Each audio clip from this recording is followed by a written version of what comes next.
很多城市的公共住房，屋龄一上来，先坏的不是房子本身，是生活。电梯长停，墙面开裂，排水老化，楼下空间越来越破。新加坡刚好相反，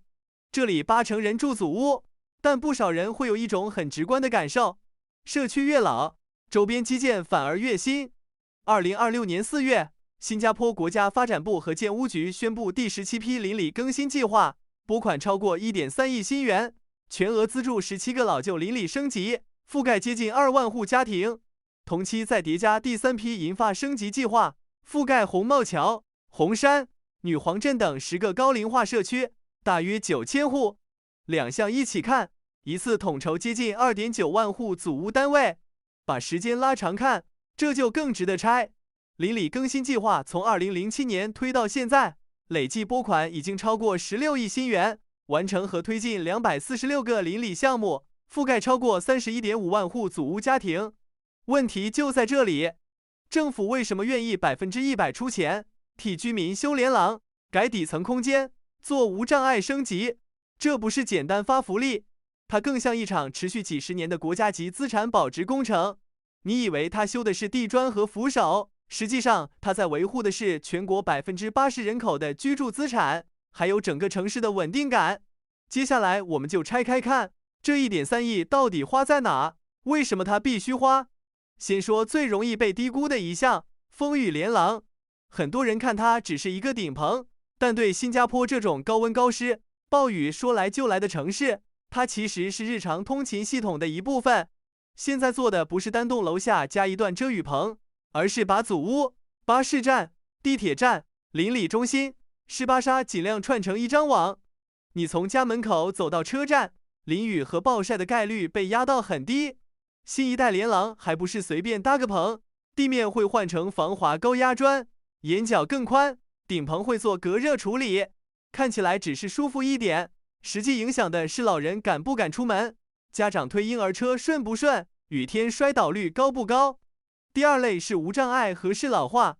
老社区最常见的问题不是没有路，而是路不好走，台阶多，坡度陡，转角暗，地面滑。升级之后，很多地方会改成更平缓的坡道，补上触觉引导，扶手做高对比度，灯光改成更不刺眼但更清楚的 LED。在一些老龄化更明显的社区，还会加入更容易辨认的数字导视、色块地图，甚至考虑失智症友好的识别设计。这种东西年轻人平时可能没感觉，但对高龄居民来说，差别就是能不能自己下楼，能不能安全走回家。第三类是祖屋底层空间，也就是大家最熟的 Void Deck。以前很多底层空间就是空着，偶尔办活动，平时利用率不高。现在不少更新会把它做成功能更复合的社区节点，比如智能包裹柜、电动车和电动脚踏车更安全的充电位、小型共享办公角落、活跃乐龄中心。这背后的逻辑很直接，祖屋不是只管住人，它还要承接越来越多的生活功能。最后一类是户外公共空间，儿童游乐场不只是换个颜色，很多老旧地垫会直接淘汰，改成更符合西镇标准的无缝缓冲地坪。长者健身区也不再只是几件象征性的拉伸器材，而是开始针对肌力流失做更有针对性的抗阻训练设备。有些项目还会叠加雨水收集、绿化降温和遮阴设计。你会发现，这1.3亿不是砸在一个大地标上，而是拆成无数个微小但高频的使用场景。真正厉害的地方就在这里，它不追求让你拍照发朋友圈，它追求的是你每天都在用，而且越老越离不开。接下来是最关键的一层，为什么这种更新要由政府全额出资，而不是叫居民自己分摊？答案其实很现实，因为预防性维护通常比系统性衰败之后再重建便宜太多。私人公寓大家比较熟，泳池坏了，外墙要修，停车系统要换，最后都要动用业主自己的沉淀基金。只要金额一大，业主之间立刻拉锯，有人要省钱，有人要品质，最后拖几年都不奇怪。公共住房如果也走这条路，结果通常不会好看。海外已经有很多例子，像美国一些大型公屋系统长期维护不足，最后不是一两栋楼就，而是整片社区一起衰败，治安、卫生、资产价值一起往下掉。英国部分老旧 council housing 也经历过类似问题。新加坡很早就看明白一件事，如果全国80%的人住在祖屋，那祖屋不是福利房这么简单，它本身就是国家级核心资产，它的楼龄、环境、流动性都会直接影响居民财富感、社会稳定和银行抵押体系。所以这1.3亿在财政上更像 CAPEX， 也就是必要的资本性支出，而不是随手撒出去的补贴。制度上它也不是没人负责，资金来自国家发展部，具体执行由各区市镇理事会负责，包括招标、监督、完工后的日常维护。居民平时交的杂费，也就是 SCC， 会支持后续管养。更重要的是，市政会表现和议员口碑是绑在一起的。楼下漏水、工期拖延、设施难用，居民不会去骂一个抽象的部门，很多时候会直接记在选区头上。这样一来，公共基建就不是典型的工地悲剧，钱是国家出，但执行层有压力，政治层也有回报和代价。你可以把它理解成一种很新加坡式的安排，财政集中，执行分层，责任尽量落地。但这套系统也不是没有摩擦，恰恰相反，越是贴近日常生活的基建，越容易变成社区内部的拉锯战。因为空地就这么大，预算也不是无限，长者会希望多一点太极角、棋艺桌、无障碍接驳和更平缓的步道，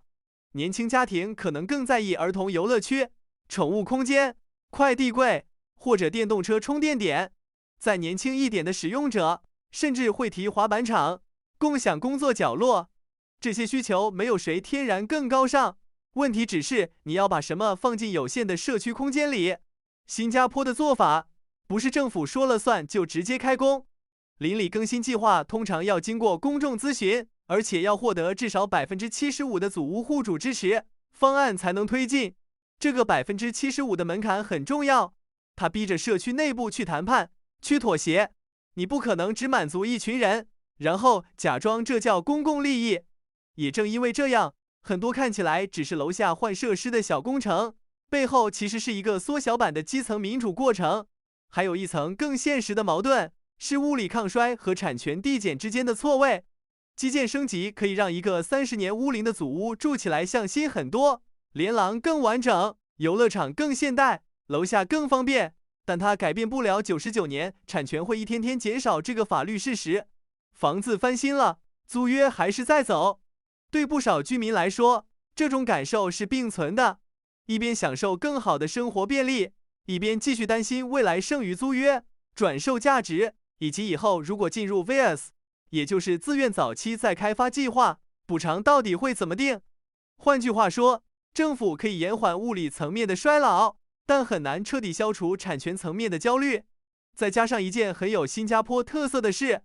很多人会很自然地接受政府花上亿做社区升级，但如果市镇会因为人工、电费、清洁成本上涨，每个月杂费调高几块钱，情绪马上就会出来。这里面不是简单的双标，而是一种很真实的心理分层。宏观上，大家认可国家应该把公共住房维护好；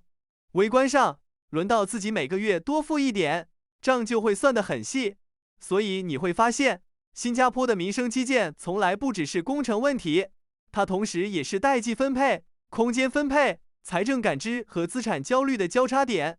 看到这里，你大概就能明白，新加坡这1.3亿新元修的从来不只是连廊、地平和扶手，它真正做的是把国家的财富再分配、老龄化应对、社区整合，还有住房资产保值，全部塞进最不起眼的日常动线里。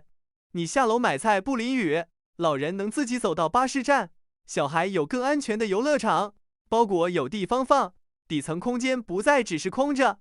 这些看起来都很小，但它们合起来就是一套能长期维持城市秩序和生活质量的治理方式。这也是为什么我一直说，新加坡的很多基建厉害的地方不在宏大，而在持续，不是一次性盖个地标就结束，而是把维护本身做成制度。如果你家附近做过 NRP，欢迎你在评论区说说看，楼下的风雨连廊、健身器材、游乐场，哪个设计你觉得最贴心？哪个你觉得根本是鸡肋？还有一个问题更值得聊，面对老祖屋99年产权一直在减少，你会不会因为这种政府全额买单的定期升级，真的没那么焦虑了？如果你想继续看新加坡政策、基建和财政结构的深拆，订阅我，我们下期再见。